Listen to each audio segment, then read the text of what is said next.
කොහොමද මගේ යාළුවනේ හොඳින් ඉන්නවා නේද? ඔන්න ඉතින් ඔයාලගේ පැතුම් ප්‍රාර්ථනා ඉටු වෙන්න කියලා මුළු හදවතින්ම ප්‍රාර්ථනා කරනවා. ලයික් එකක් දාගෙනම එකතු වෙන්න කියලා ආරාධනා කරනවා.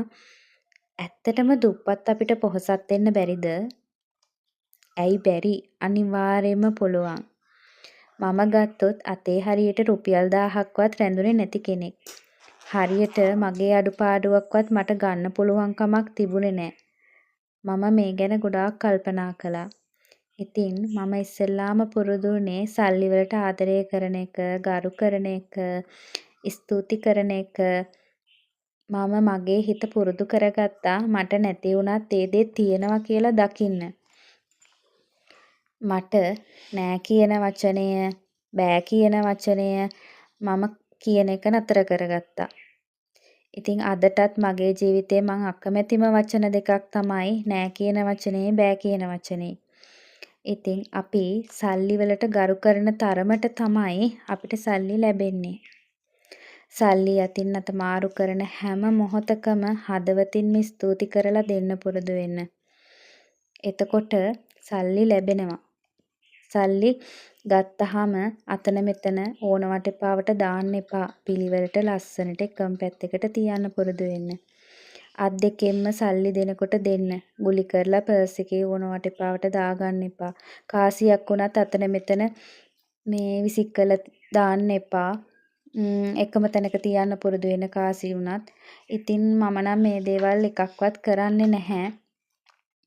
අනිවාර්යයෙන්ම මෙහෙම කරනකොට කාලයක් යනකොට අපේ මනසට මේ දේවල් හුරු වෙනවා. ඒ කියන්නේ නිතර නිතර ඒ දේවල් කරලා මේ නොකර ඉන්න බැරි තත්ත්වයට අපේ මනසපත් වෙනවා. ඉතින් අපි අපේ සිතුවිලි තමයි මේකට ඉස්සෙල්ලාම ගොඩනගා ගන්න ඕනේ. මගේ මහත්තයාගේ පඩිය මාසෙට රුපියල් 60,000ක් 65,000ක් වගේ තමයි ඉතින් ලැබෙන්නේ. ඉතින් මම මේක හරියට කළමනාකරණය කරගන්නවා. ඉතින් මං ඉස්සෙල්ලාම කරන්නේ පඩිය ගත්ත ගමන් ඒ පඩියෙන් රුපියල් 5,000ක් ඉතිරි කරගන්න එක. ඉතින් මේ ඉතිරි කරගන්න මුදල මම කරේ වෙනම බැංකු පොතක් හදලා ඒ බැංකු පොතට දාන්න පුරුදු වුණා. ඊට පස්සේ මං හැබැයි මේකට කාඩ් එකක් හදාගත්තේ නැහැ. මොකද එහෙම වුණොත් හදිසි අවස්ථාවක හරි මේකෙන් සල්ලි ගන්න බලන හින්දා අපි. ඊට පස්සේ මම මේ බැංකු පොත මගේ මහත්තයාගේ අතට දීලා තිබ්බා. එතකොට මගේ ළඟ කොහොමත් බැංකු පොත නැහනේ. මට සල්ලි දාන්න අවශ්‍ය වෙලාවට මං එයාගේ අතට සල්ලි දෙනවා දාන්න කියලා. එතකොට මගේ ළඟ බැංකු පොත රැඳෙන්නෙත් නැහැ. මගේ ළඟ කාඩ් එකකුත් නැහැ. නොදැනීම සල්ලිත් ඉතුරු වෙනවා. ඉතින් අපිට අධික වියදම් යන දේවල් අපි නතර කරන්න ඕනේ. ඊට පස්සේ අපිට දරන්න පුළුවන් විදිහට අපි වියදම් කරන්න පුරුදු වෙන්න ඕනේ. හතර වටේට ණය වෙන එක අපි නතර කරන්න ඕනේ. මම නම් කවදාවත් අදටත් කිසිම කෙනෙක්ට මම ණය වෙලා නැහැ. ඒකට හේතුව මම මගේ මුදල්ම තමයි කළමනාකරණය කර අත්‍යවශ්‍ය දේවල් වලට මම ගන්නෙ. ඉතින් මම එහෙම ඉතුරු කරගන්න ක්‍රම ගොඩාක් පාවිච්චි කරා. ඉතින් මම එක උදාහරණයක් කියන්නම්.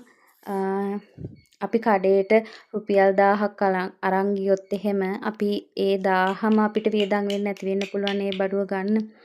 ඉතින් එතන රුපියල් 50ක් 100ක් අපිට ඉතුරු වෙන්න ඉඩකඩ තියෙනවා.